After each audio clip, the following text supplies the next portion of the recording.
Hello, everyone. I know we still have people that will be coming in. That is no problem.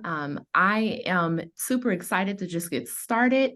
And with people coming in, this is a great time to let everyone know that the recordings, and Marty, thank you, has to put it in the chat. And so everyone coming in will be able to see that. I'll keep reposting that in the chat. The reminder that all the sessions will be recorded and available on our Keep Indiana Learning YouTube channel for a few days after the event for indefinitely. So you will be able to access this recording a day or two after the event if you have to miss today or any other sessions that are this month. Speaking of the sessions this month, just so you know, if you have, let me admit someone, if you have registered for this event, you are set for the month. So all month, there will be some great sessions and you are set for all of them for the rest of the month if you have registered. And let your colleagues know, let your friends know, family know, if they have not registered yet, there is still time. There's still time to access the recordings as well as join us for our live sessions. We are here today. I always like to make sure that people are in the right place, but even if you're not in the right place, I'm not going to let you leave. You'll just stick around with us today and learn about understanding language access and the role of interpreters. And it is going to be so good that even if you're in the wrong place, you are in the right place. So we are super excited to have Rita Vega and Hector Ontiveros with us today, kicking us off for our language access series. Rita thankfully just came along for the ride with me when I said, I have an idea. And she was like, okay. And so we made this a reality and I'm really excited about it. We will get started here soon, but I want to let you know that after Rita and Hector, after they share, they are going to co-present today, but there will be an ending with a question and answer session at the end. So stick around for that. That'll be a great time for you to interact with Rita and Hector. So I will stop talking. You guys did not come here to hear me talk. Rita and Hector, take it away. Well, hi, everyone. We're really happy to be here today. I'm Rita Brusca Vega, and Hector Ontiveros is with me. We are going to be talking about language access. And so I'm going to do kind of my professor thing. I'm a professor, former professor of special education in the Purdue system. I'm over in Hammond, Indiana. And Hector is a practitioner, so he is an interpreter himself, and he also directs the interpreter and translation program at his school district. So he's going to give you more of a practical bent on language access. So with that, let me share my screen. Rita, while you're doing that, I forgot to mention that if you have questions, please put them in the chat and we will be able to see them and read them aloud after the presentations. Okay. Okay. So Hector and I are both involved in the National Association, long title folks, National Association of Educational Translators and Interpreters of Spoken Languages.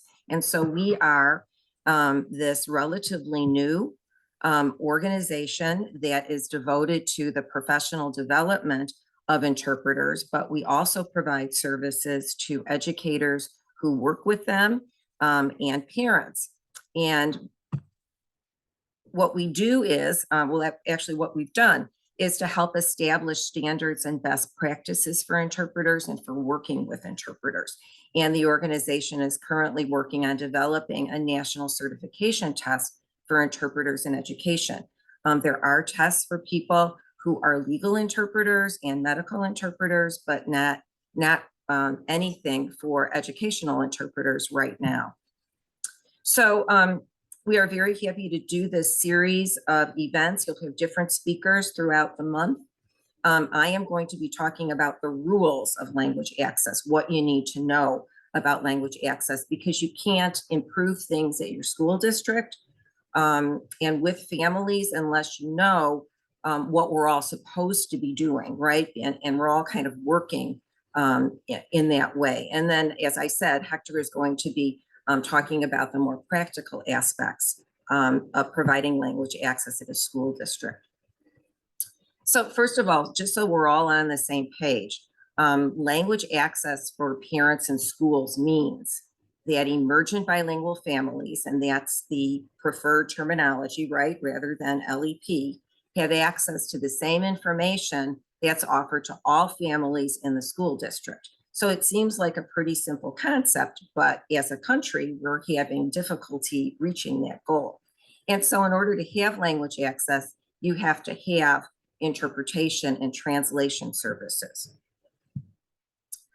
It has always been odd to me, and maybe to some of you, that we have this really strong national protocol for how we provide services to kids who are learning English as a second language.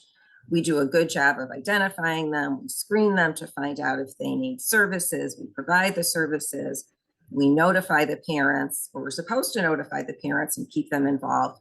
We evaluate them, and then when their English is comparable to a native English speaker, we then exit them from the program.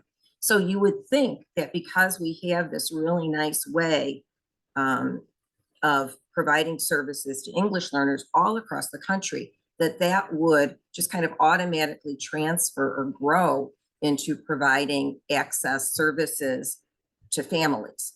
But that's not the case. What we find is that the quality of language services really varies across states and school districts within states. And so you've got some really together districts like Hector's district. They're well planned, they have a formal process. And then you have districts that just aren't there yet. They have informal processes for interpreting, or they have no processes. And I want to share an example with you, a little story with you, and I'm not saying this to be melodramatic, but I want to make the point that when you don't provide these services to parents, there can be very serious consequences. This is a court, I'm going to tell you about a court case that I was an expert witness in that happened about 2 years ago in a school district out near where I am, in the general Chicago area. And a student who was receiving special education services was sexually assaulted by another student. And I was brought into the case to give my opinion about what should have happened. And one of the things that became very apparent to me is that the parents, who were Spanish speaking, had no formal way of communicating with the school. So they were never told how they could communicate with an administration that was all English speaking. And even though there were Spanish speaking people in the school district or in the school building, they were never told, even informally, look, I know that we don't have interpreter services here for you, but why don't you, if you have an issue, let's go and speak to the bilingual teacher and she can help us out. But none of that happened. And I think that that was a contributing factor to what eventually happened as a student, because the mom knew something wasn't right, but didn't have a way to communicate about it. So, you know, it's not just that it's an inconvenience to parents that they don't understand everything. There can be real harm that's caused. And I know that that's probably why you're here today. You understand that this is a serious issue that we have to take action on.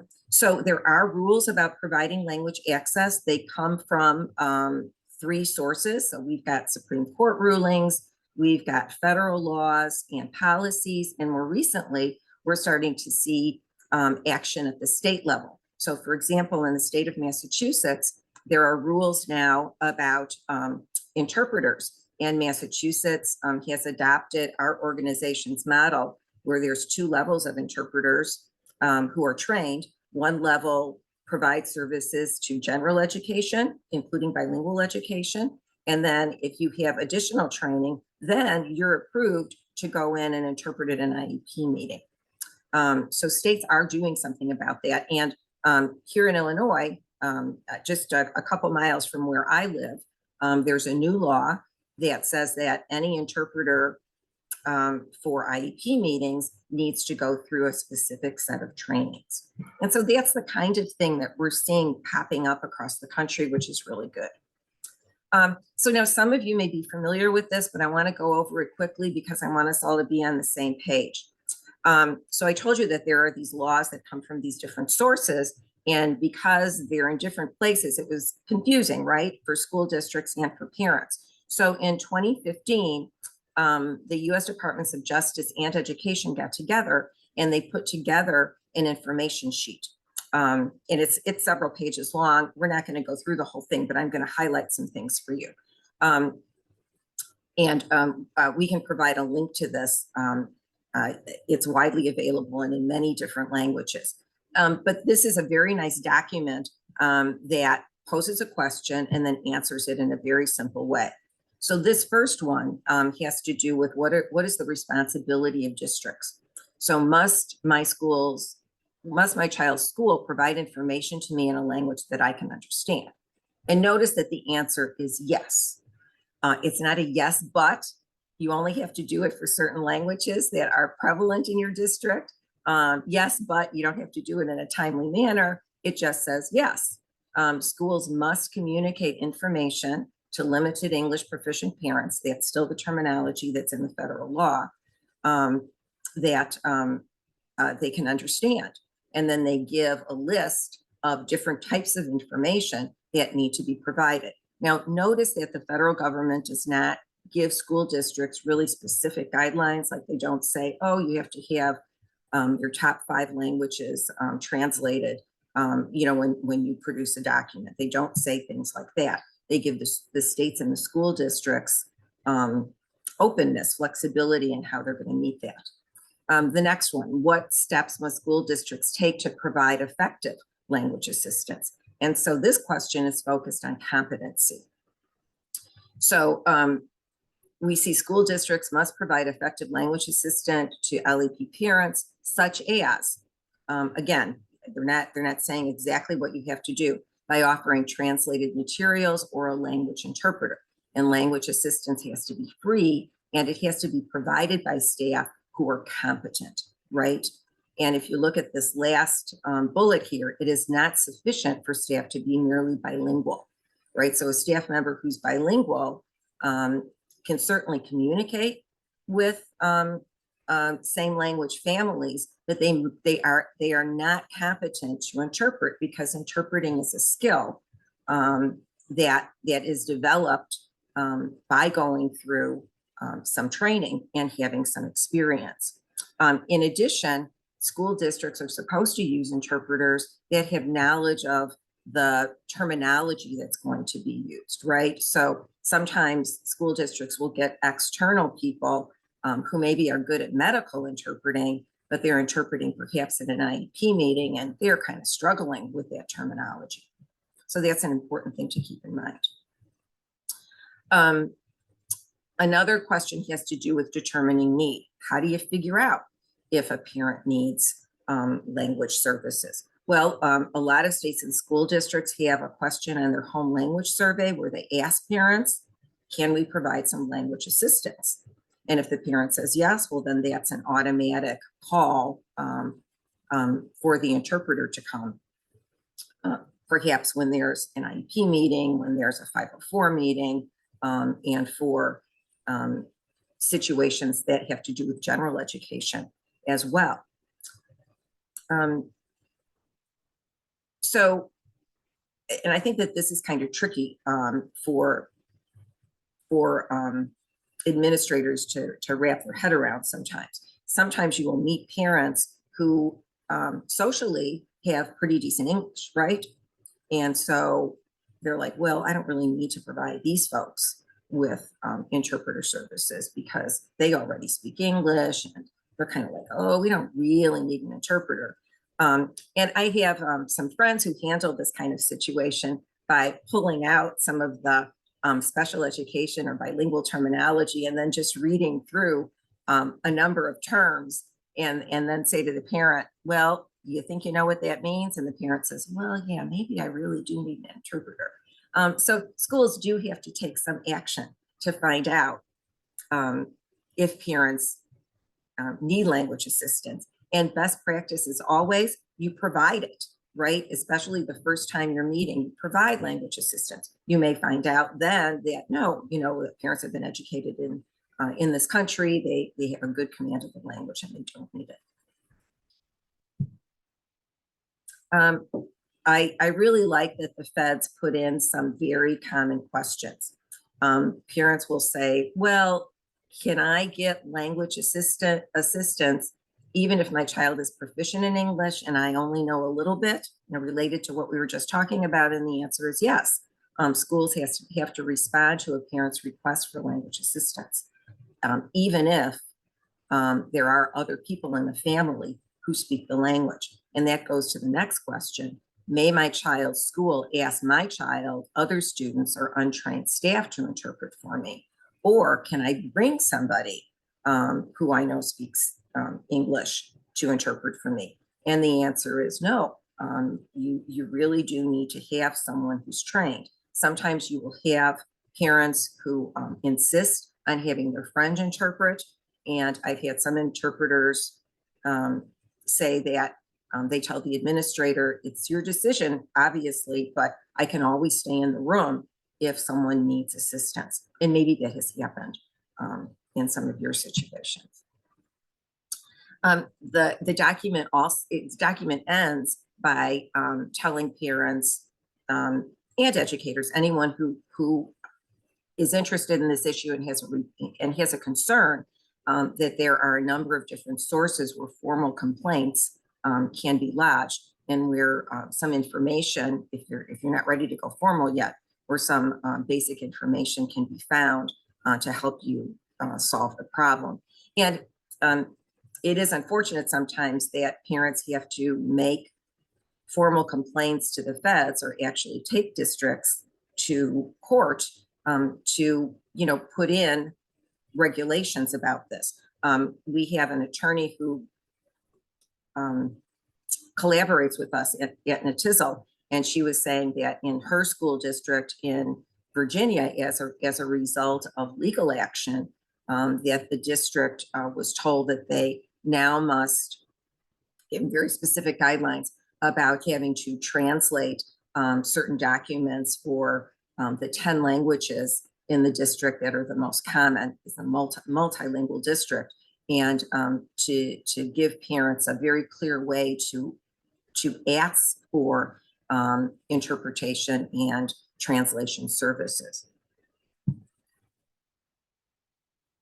So the point of going over that information was so we can work towards getting a better quality of service for parents across the country, right? So we have best practice examples where we've got in-house interpreters, we've got contracted interpreters, we've got people who are trained. And then on the other hand, we have things that we need to work on. So for example, maybe we have services for high frequency languages, but we don't for languages that aren't very common in the district. Or we rely a lot on translation apps that aren't very good, and we don't make sure that that information is proofed by somebody with good language skills in that language.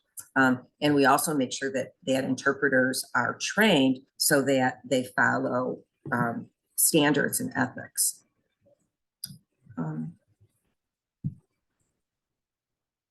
Just very briefly, and then I will hand this over to Hector. Some of you may be interpreters, some of you may work with interpreters. So let me just talk just a little bit about how one works with interpreters. And our organization has a very easy to read guide called Collaborating with Spoken Language Interpreters.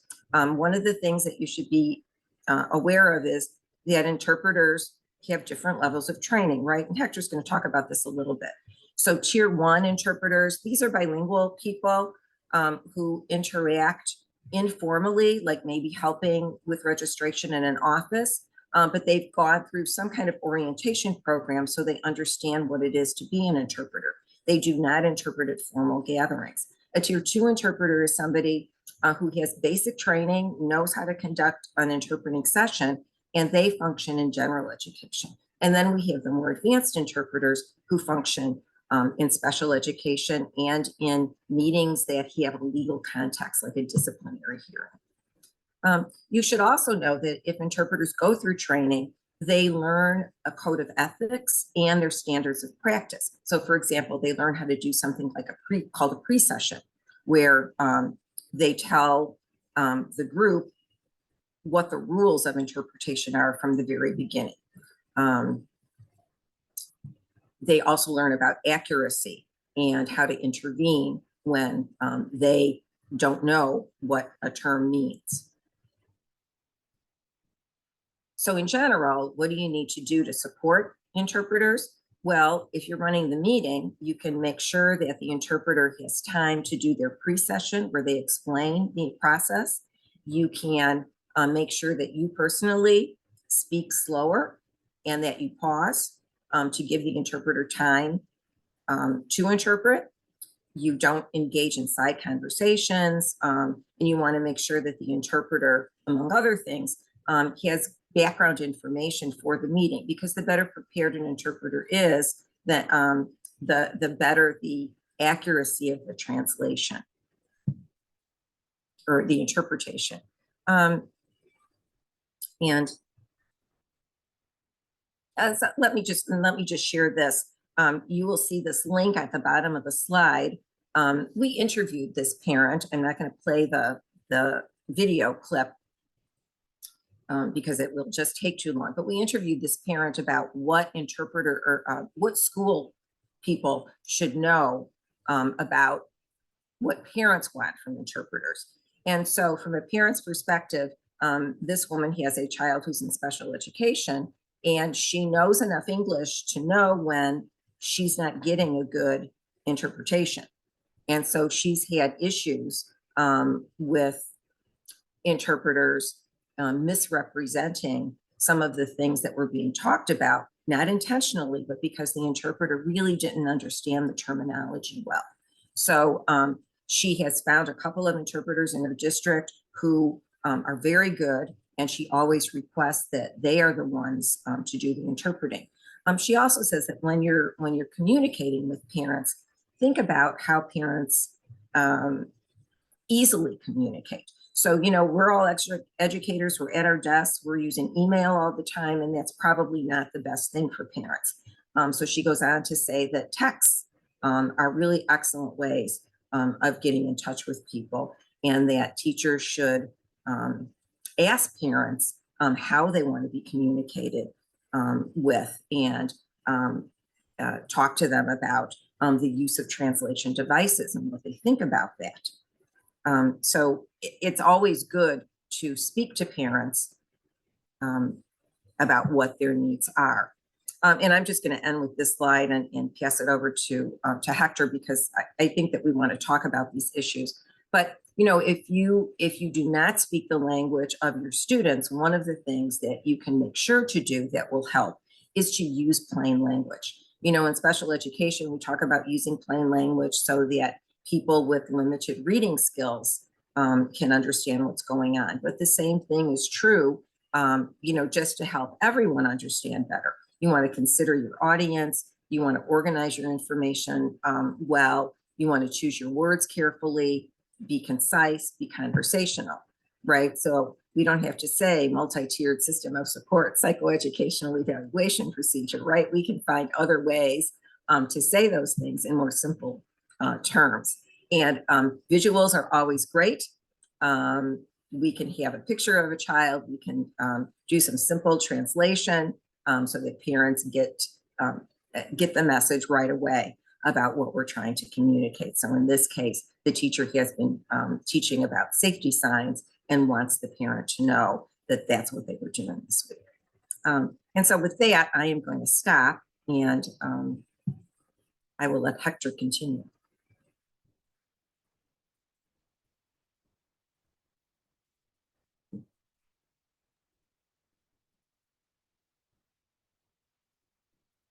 And while Hector is sharing his slides, I'll give you a second. It feels like pressure when everyone's silent. So I will insert a reminder to everyone. If you are wondering, have any questions at all, please feel compelled to put them in the chat. And we have a question and answer session here at the end of Rita and Hector's sharing. And I forgot to say who I am. So I am Tanika Canardo, and I'm a professional learning specialist here at Keep Indiana Learning. So we have a partnership with the national, oh gosh, help me, Rita, National Association of Educational Translators and Interpreters. Did I say it right? Oh my goodness, you are wonderful. Of spoken languages, right? Yes, of spoken languages. I've been practicing. So yes, we are partnering with them and we're very glad. So now we're turning it over to Hector. Yeah, sorry, I was having some issues with the sharing screen, but I think, does that work for everyone? Yes, that's Yes. perfect. All right.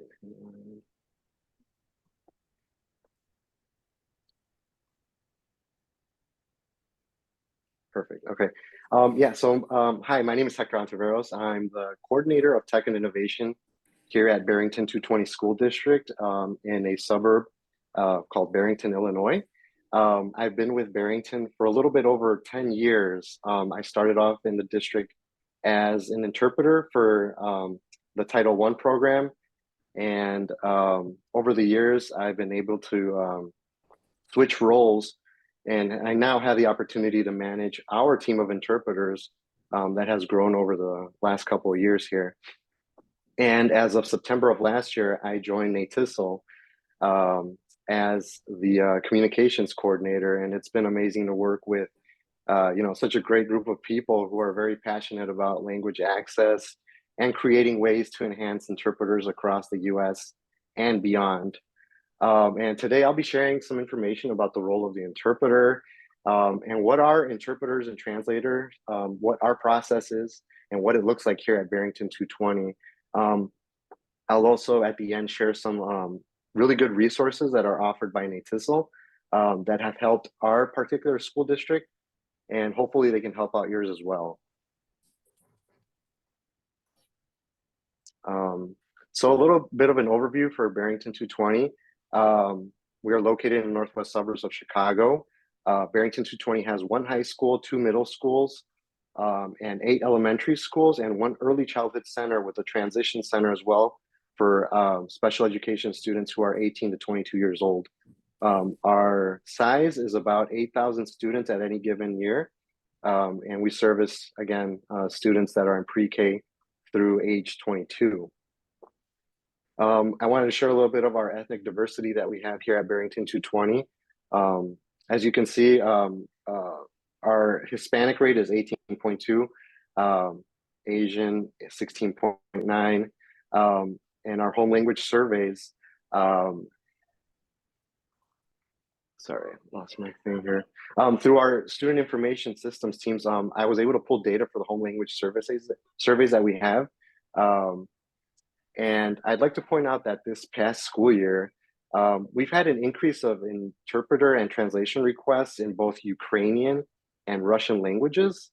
I don't know if that's happened in anybody else's school district, presumably due to the arrival of families in the US due to the incidents that are occurring, in that part of the world.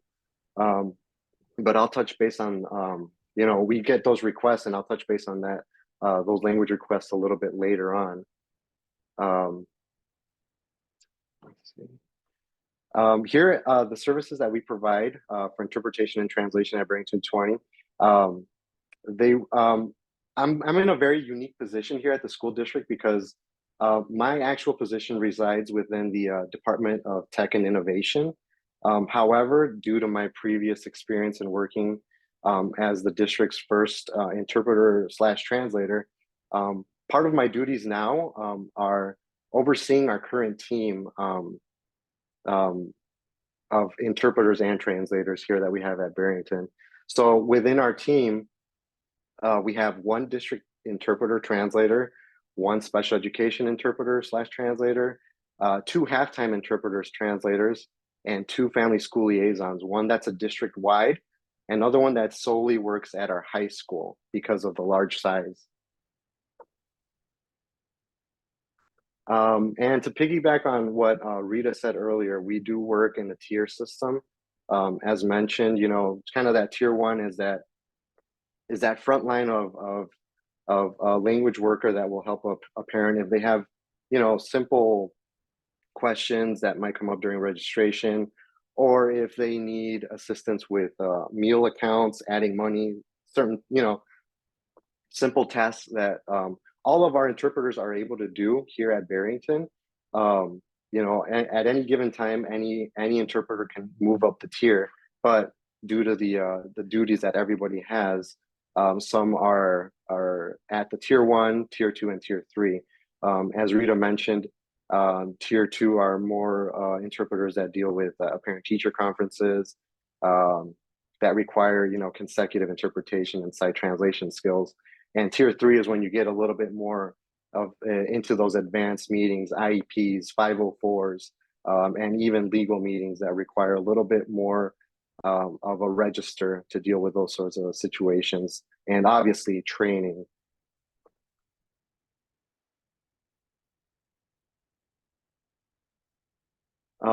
Here at Barrington 220, we were able to develop a bilingual network just because we have a really good bilingual team in our school district. Like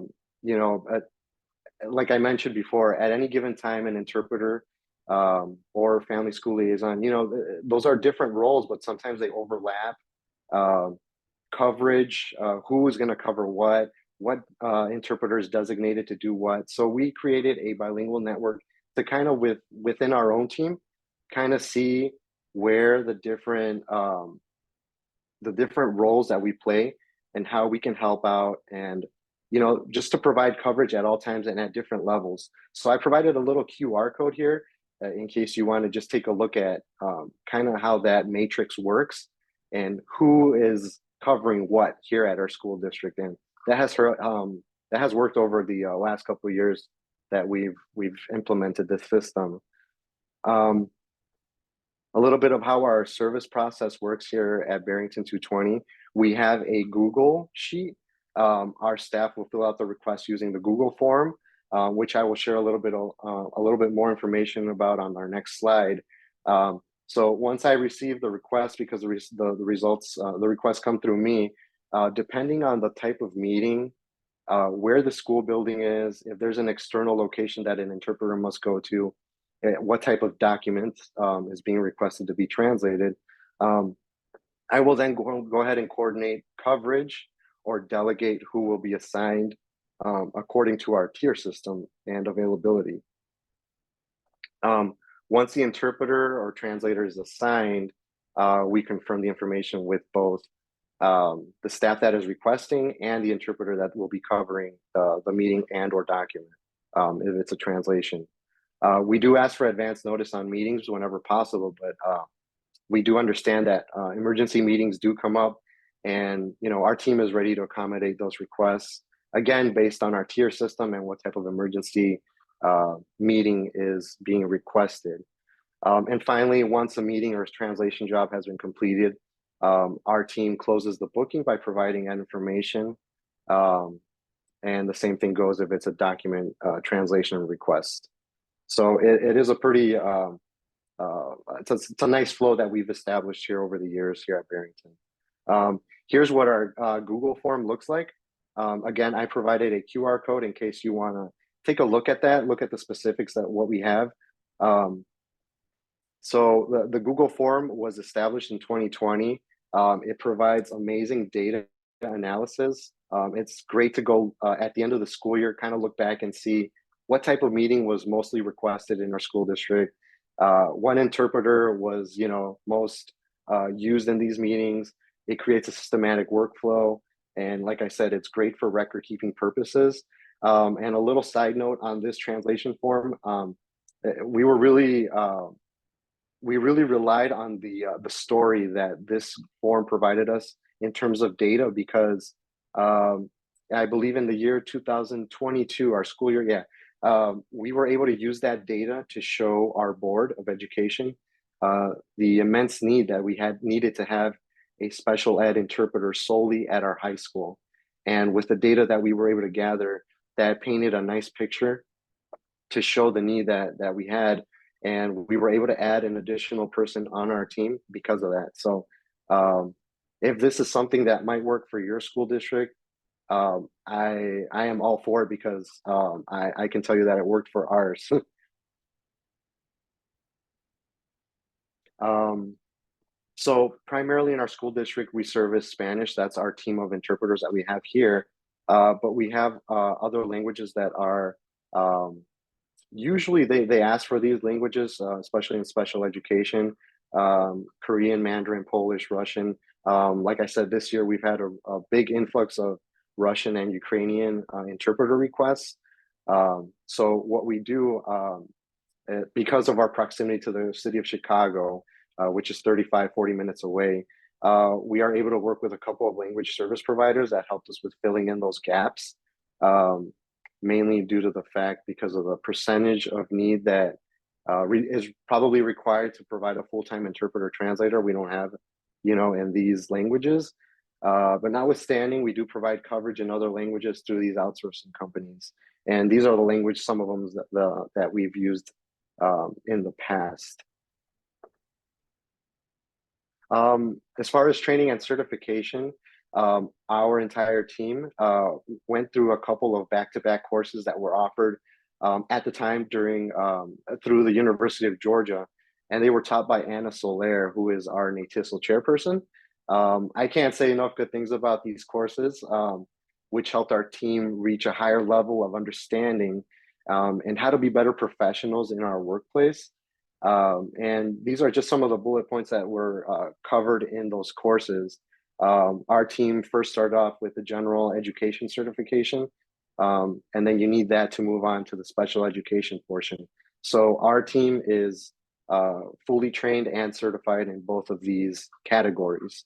And I did want to share that, at NATISL, we do have these toolkits, best practices that Rita kind of touched on.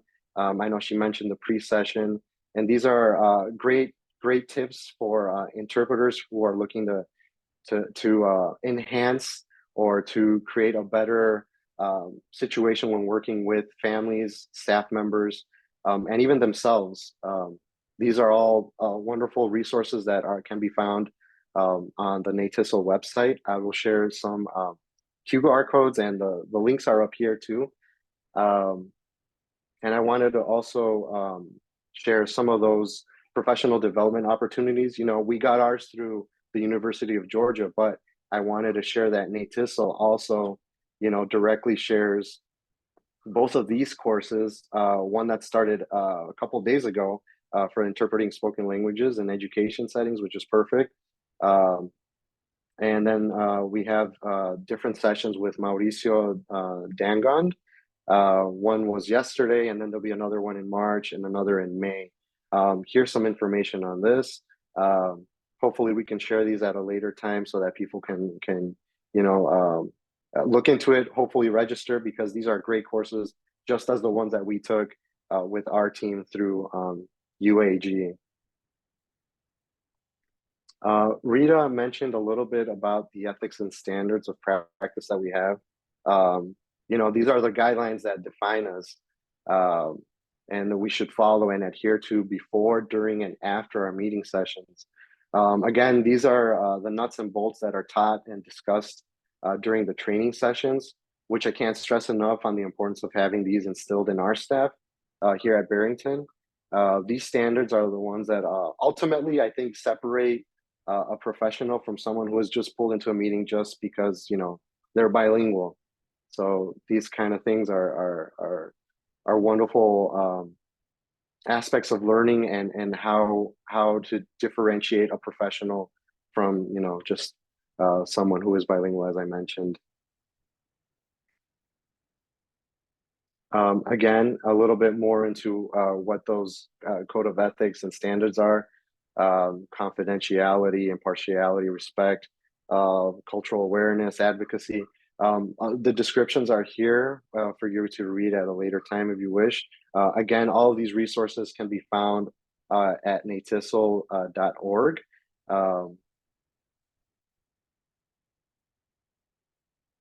And like I mentioned, I wanted to share some other resources that we have. I shared again a QR code so that you guys can link directly to those. Again, the courses that we have, how to grow your own interpreter program, such as we did here at Barrington 220. The pre-sessions that are now in multiple languages, I think it was previously at 10. Now we're up to 13. Those are the rules that you establish with your staff and your families before you start a meeting. And it's wonderful to see that these are growing in other languages, and we're just going to keep on adding up. So that's showing that NATISL is growing in that aspect as well. Again, professional development that we have through NATISL in different sessions that are coming up. We have our Nothing But Practice series that just started this year. So hopefully if you are interested, you can join us for one of these. They're great. The resources that we have on our website, it's a clearinghouse for all sorts of resources for interpreters, translators, and those who work with people in our profession. That comes to the end of my portion of the presentation. So not sure if anybody has any questions and answers that Rita and I can answer.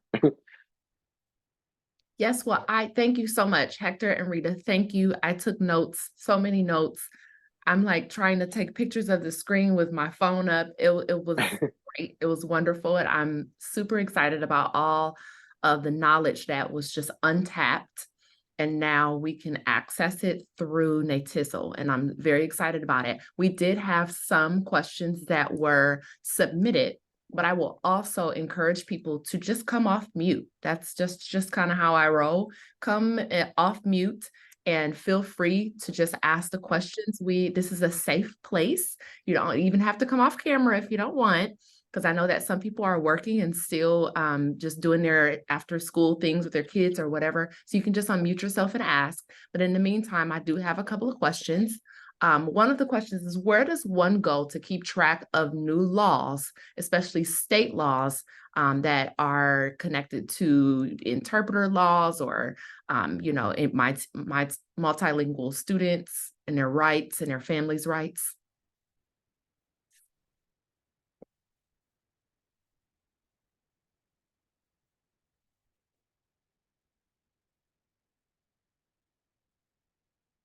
Hector or Rita?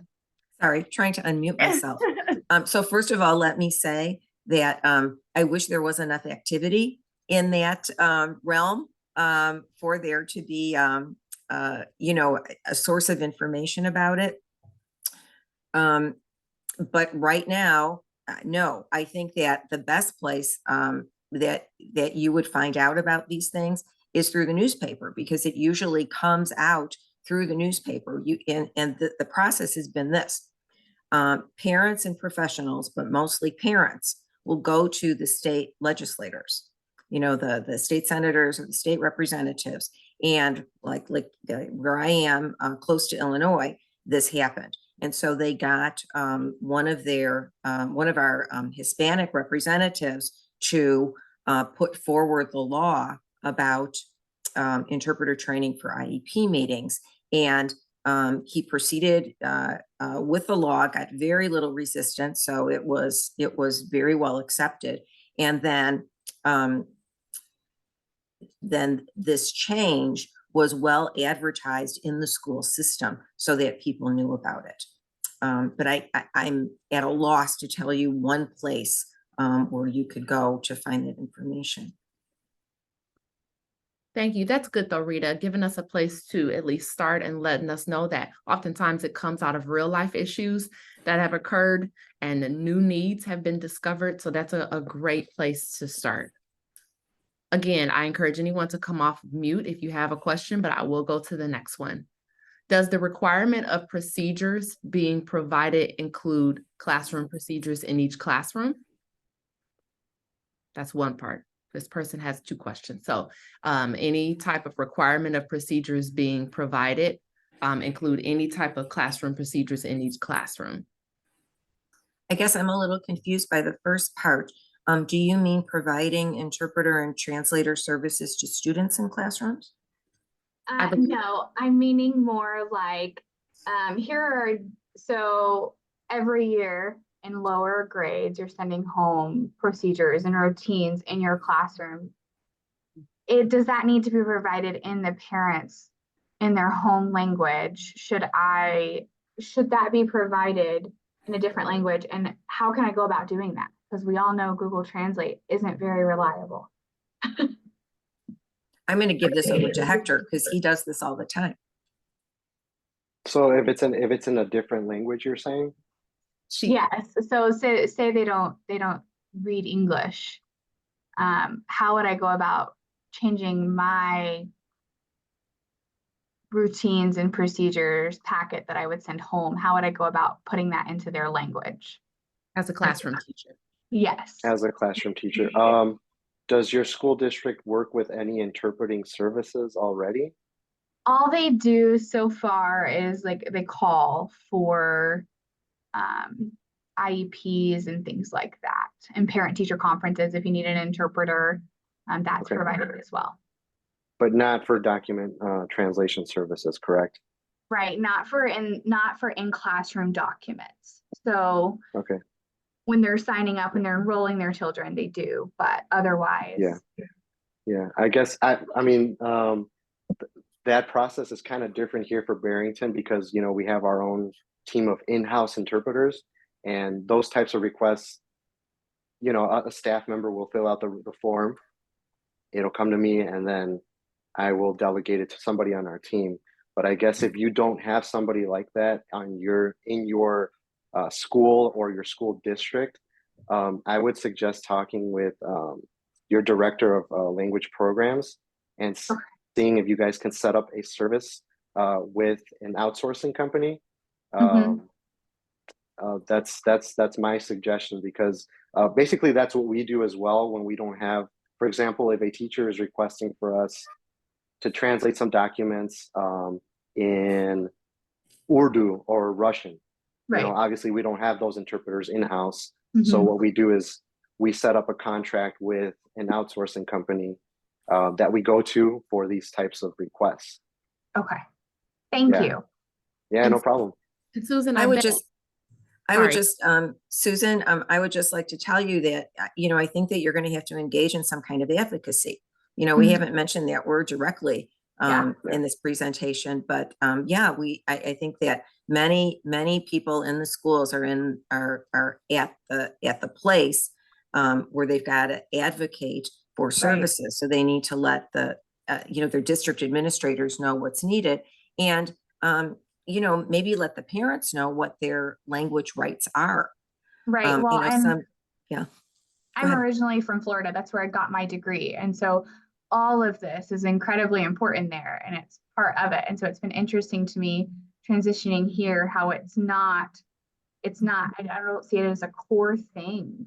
And it should be. We have so many people from different countries and speak different languages, but it's just not there yet. And so I think we're still in that advocating for people stage. Yes. And I can almost bet, Susan, that if you have that issue, then you are not alone in that. I'm sure that you're not the only teacher in your school or even your district that has students who speak English as a second language, and their family needs more language access. So you sound like the type of teacher leader that's perfect for this job of advocating for your students' needs. Susan also had a second question of what are maybe some good sources to translate those documents. I know that I have, as a classroom teacher years ago, tried to use some of those tools, and they were not saying what I thought they were saying. Right. Yeah. I was sending them home, and I was mortified. I mean, I'm sure I didn't say horribly bad things, but I'm sure if I was just trying to talk about the class party, I may have been mentioning like farm animals, not related at all. So any good sources to translate those documents? You know what? I haven't really used it, but I've heard great things about Chat GPT, AI. I know there's a new feature in the iPhones that was just integrated into the latest iOS update, where I think I haven't, like I said, I haven't really dived into those waters yet, but I should give it a try a little bit because I've heard great things that there's a lot of enhancements being done than what a normal maybe Google Translate would do. Okay, thank you so So much. yeah, no problem. I hadn't heard about I'm not surprised because they're now doing a whole bunch of things with it, but I hadn't Yeah. heard of that one. Yeah, me either. AI is huge Take now. Yes, taking off. Again, come off mute if you have any questions. We have time for a few more. Another one that was submitted, well, I think we kind of answered this, but kind of not. Does all communication or should it all? I think I kind of know the answer, but maybe this person just maybe needs some clarification or clarity. Electronic and paper copies need to be translated in other languages, or I know we talked about school-wide, but is there like some that should and some don't have to be, or how does that work? Well, again, the federal government doesn't say, oh yeah, some documents are more important than others. It leaves it up to the school to decide how to do that. And what many districts do is they make sure that they have translated copies of documents in their top languages, but they let other parents know if they need this in another language that they can request it. And then there's a process for doing that. So that's how it's handled sometimes. Hector? Yeah, so in our school district, obviously because of the population that we have a large Hispanic population. So all of our district level communications, you know, the newsletter from the superintendent. We recently, unfortunately, had a death of a student here last week or 2 weeks ago. And we had to send out communication, and all those district level communications all go out in English and Spanish. So our team, you know, when we get those requests, we work efficiently to try to get those out so that they go out at the same time or, you know, simultaneously. But so yeah, Spanish is our kind of our second language here in this school district. And if a parent requests for a specific documentation or newsletter or something, or a teacher does, you know, that's when we reach out to our outsourcing companies to do that work for us. Great. I want to open the floor now. I know that I have several people here. So we have teachers, we may have some administrators, and we have some interpreters that are present as well. Do any interpreters want to maybe come off of mute and just share something that this is also about understanding language access and then what interpreters need to know or what we need to know about interpreters? Does anyone want to come off mute and just share something that you want others to know about the role that you play in our schools?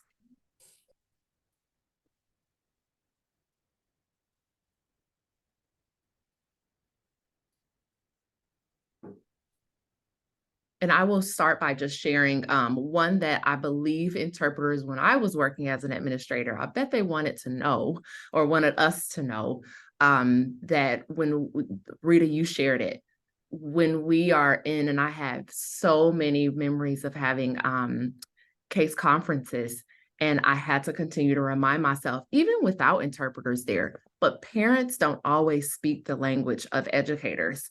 And so when we're talking about our multi-tiered support system for students and all of that, they, even without English being a second language, parents that speak English are like, what? I know the words you said, but what do they mean? And so if we have people who speak English as a second language, I think the interpreters, I'm speaking on the behalf of the ones I've worked with, they wanted us to simplify it in terms like Rita mentioned, so that they can communicate it in a way that our families would understand. And that was very helpful for me to move forward with our people who spoke the English as a second language and their students who were in our special education program. Anyone else want to share as we close today?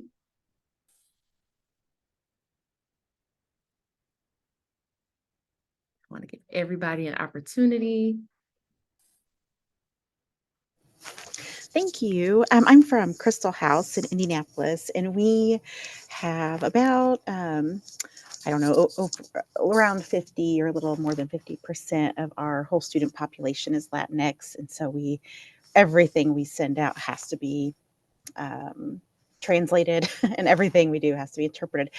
But in listening to this, it made me think that we don't actually ever, that I know of, go back and talk to our families to make sure that they feel like what they're receiving is adequate, and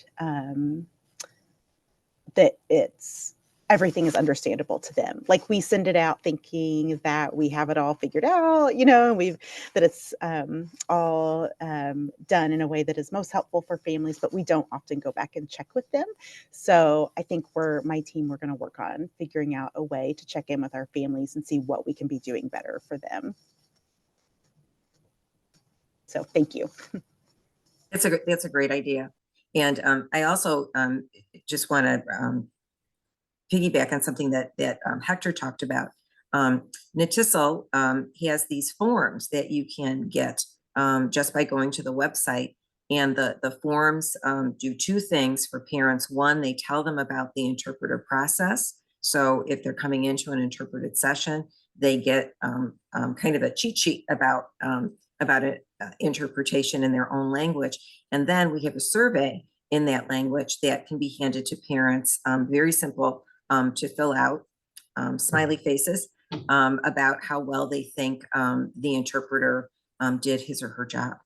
So you might be interested in something like that as well. Yes, thank you. Thank you. That's wonderful. Thank you for sharing, Christina. Okay, we are 3 minutes until 4:30. So I am going to, if there's no one else who has anything to say, I'm going to go ahead and start closing by thanking everyone for spending time with us today. For this last hour, it was an hour well spent, and I'm thankful for Hector and Rita for kicking us off on our speaker series. We have 3 more sessions for the month of February. Our next session is, what do bilingual staff need to know when asked to interpret? So that one will be a very great one. Oh, my Zoom thinks I'm raising my thumb, but I am giving a thumbs up to this session. It was wonderful. So Zoom, you are right. But yeah, so come with us next time. Join us for this session. It will be for everyone. No matter what the topic is, it's for everyone to join in and come with us on this journey of the language access and understanding it better. Thank you so much. I appreciate everyone. Thank you, Dolores, for the Zoom clap. Thanks, everyone. And please look for this recording. It will be available on the Keep Indiana Learning YouTube channel, as well as the links that were provided today, and the resources will be in the show notes. Rita and Hector, any last thoughts before we close? It's been a pleasure. Thank you for listening. Yes, thank you for having us. Thank you. And thanks to everyone. I see a lot of thank yous in the chat. Thank you to all of you for joining us today. And we'll see you on February 8th, and bring your friends. Bye.